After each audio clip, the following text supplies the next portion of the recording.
Meus amados e queridos irmãos, a paz do Senhor Jesus, mais uma aula a qual o Senhor nos deu o privilégio de aprendermos mais da parte dele, na lição de número 7, a promessa que não pode ser revogada. O texto principal diz: porque todos sois filhos de Deus pela fé em Cristo Jesus, Gálatas 3:26. O resumo da lição diz: a promessa de Deus não pode ser revogada pela lei, pois Deus não se contradiz. Glória ao nome do Senhor Jesus. E aqui nós vamos estudar de uma forma clara e resumir esta lição para o entendimento dos irmãos. Já no primeiro tópico, nós vemos o pacto de Deus anterior à lei. O primeiro ponto diz: a lei não invalida o testamento. O apóstolo Paulo ele usa um exemplo jurídico para mostrar às Gálatas que a lei dada a Moisés não anula as promessas que Deus fez antes, lá no tempo de Abraão. Porque ele lembra que Deus fez um pacto com Abraão, prometendo que ele seria pai de uma grande nação e que através dele todas as famílias da terra seriam abençoadas. Lá em Gênesis 12, versículo 3. Este pacto foi feito 430 anos antes da lei, como a Bíblia nos fala. E como qualquer testamento ou contrato válido, ele não poderia ser revogado depois. Paulo ele usa a palavra grega diatek, que significa um acordo feito por uma parte mais forte em favor de outra parte mais fraca, sem possibilidade de mudança, né? Isso mostra que Deus estabeleceu o pacto de forma definitiva e que a lei não veio com o propósito não para cancelar o que ele prometeu. Então a ideia central que nós temos é que o que Deus prometeu a Abraão é imutável e a lei não veio para substituir essa promessa, mas para cumprir um papel temporário até Cristo. Glória ao nome do Senhor. Vamos agora para o segundo ponto do primeiro tópico, que fala: a herança vem pela promessa. Aqui Paulo explica que a verdadeira herança que recebemos de Deus não vem da lei, mas da promessa que ele fez a Abraão. Se fosse pela lei, não seria pela promessa. E se é pela promessa, é um presente de Deus, algo dado gratuitamente, sem que a gente possa ganhar por mérito. A palavra herança significa aquilo que alguém deixa para seus herdeiros quando morre. No nosso mundo, a herança ela pode ter regras, impostos, dívidas ou até mesmo condições. Mas no caso da promessa de Deus, ela é um presente garantido pela sua palavra.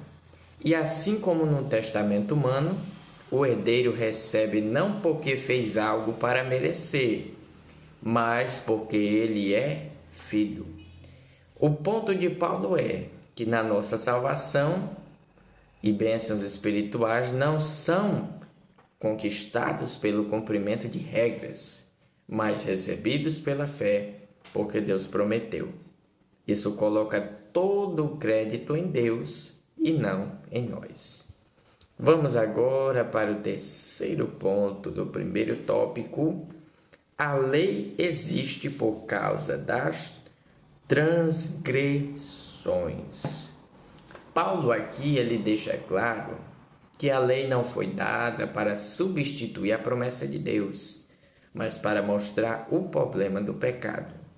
Ele diz que a lei foi estabelecida por causa das transgressões, ou seja, para revelar o que é pecado e colocar limites, até que viesse Cristo, o herdeiro da promessa.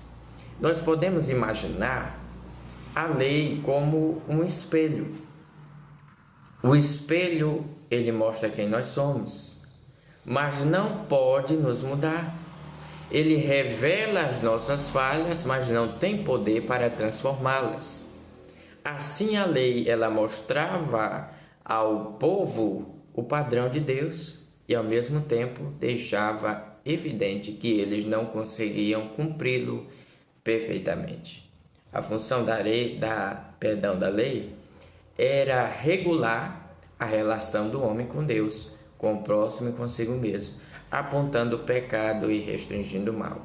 Ela não tinha poder para salvar, mas pelo contrário, ela deixava claro que todos precisavam da graça e da promessa que só se cumpririam plenamente em Cristo. O resumo é, meus irmãos, a lei foi sim um instrumento temporário para revelar o pecado e preparar o caminho para a salvação pela fé em Jesus. Vamos para o segundo ponto da nossa lição, o segundo tópico, perdão. A lei não invalida as promessas de Deus. O primeiro ponto diz: a lei não é contra as promessas de Deus. A lei não é contra as promessas de Deus. Paulo ensina que a lei e a promessa de Deus não são inimigas. Deus não deu a lei para anular ou substituir a promessa que fez a Abraão. Ele continua fiel ao que prometeu, porque ele é fiel. Se a justiça e a vida eterna pudessem vir pela lei, então Cristo nem precisaria ter morrido. Mas a função da lei era outra: mostrar o pecado e conduzir as pessoas à fé em Cristo. A promessa, irmãos, é como um contrato feito por Deus. E diferente dos contratos humanos, ela é imutável. Ninguém pode mudar, ninguém pode cancelar aquilo que Deus já ratificou. Assim como um testamento oficial não pode ser alterado depois que o testador morre, muito menos as promessas divinas podem ser anuladas. Glória ao nome do Senhor. Vamos aqui para o segundo ponto do segundo tópico. Tudo está debaixo do pecado. Paulo afirma que a Escritura encerrou tudo debaixo do pecado. Está lá em Gálatas 3:22. Isso significa que todos, sem exceção, foram colocados no mesmo nível diante de Deus, pecadores que precisam de salvação. É como se Deus tivesse mostrado que a humanidade inteira está na mesma condição, para que ficasse claro que a salvação não vem por méritos ou obras, mas pela graça e misericórdia de Deus. Não importa a origem, posição social, histórico religioso, ninguém é melhor que ninguém, irmãos. Nesse ponto, ninguém é melhor que ninguém.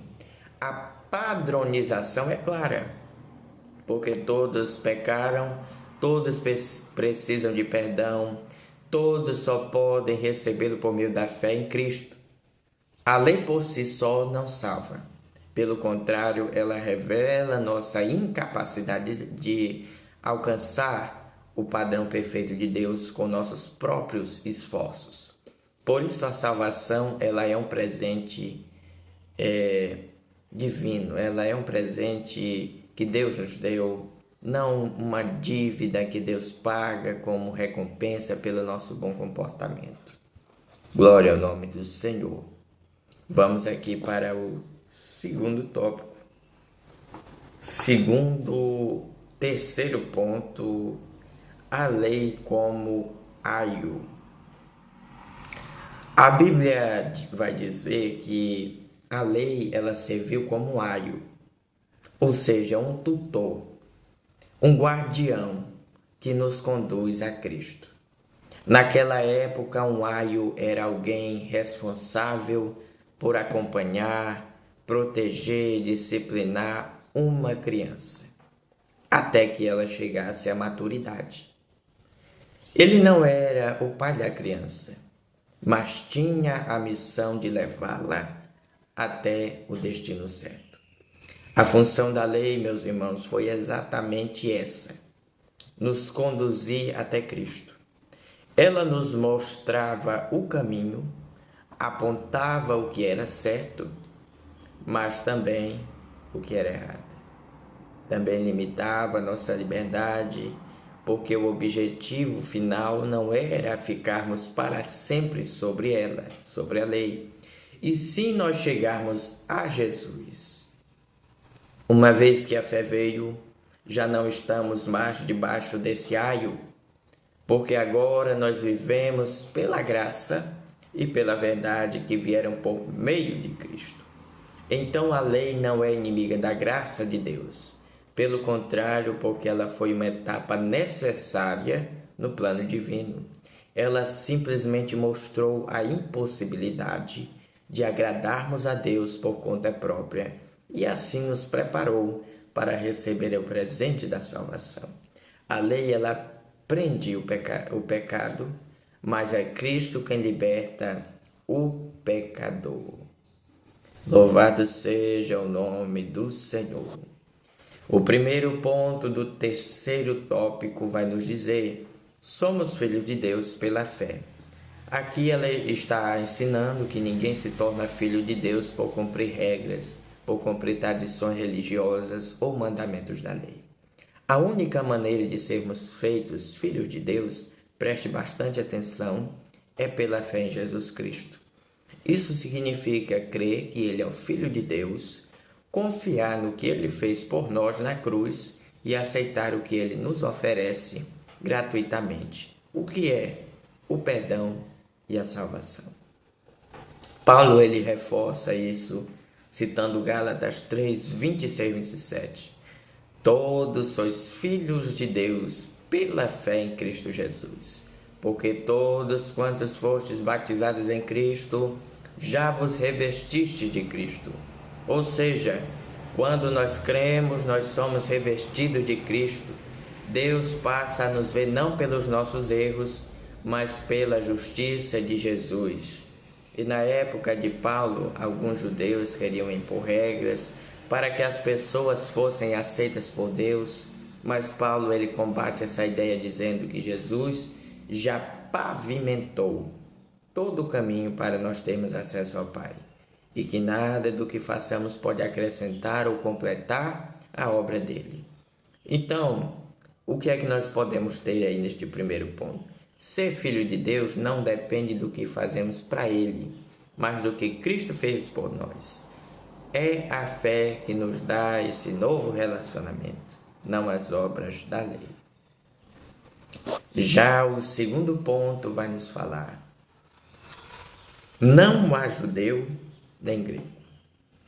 A Bíblia diz em Gálatas 3:28: nisto não há judeu nem grego, não há servo nem livre, não há macho nem fêmea, porque todas vós sois um em Cristo Jesus. O que é que Paulo está ensinando? É que diante de Deus, as divisões, classificações humanas não têm nenhum valor quando o assunto é salvação. Nós nos acostumamos a dividir as pessoas por origem, cultura, aparência, condição social ou até nível de estudo, mas para Deus só existe uma divisão real: pecadores ou salvos. Se não houver fé, nem o judeu que conhecia a lei e tinha as promessas será salvo. E se houver fé, até um gentio que não tinha nada dessas tradições será salvo. A salvação não vem por pertencer a um grupo específico, mas por crer em Jesus. Isso significa que todos os que creem estão no mesmo nível diante de Deus. Não existe mais privilégio ou exclusão com uma só família, com base em raça, gênero ou posição.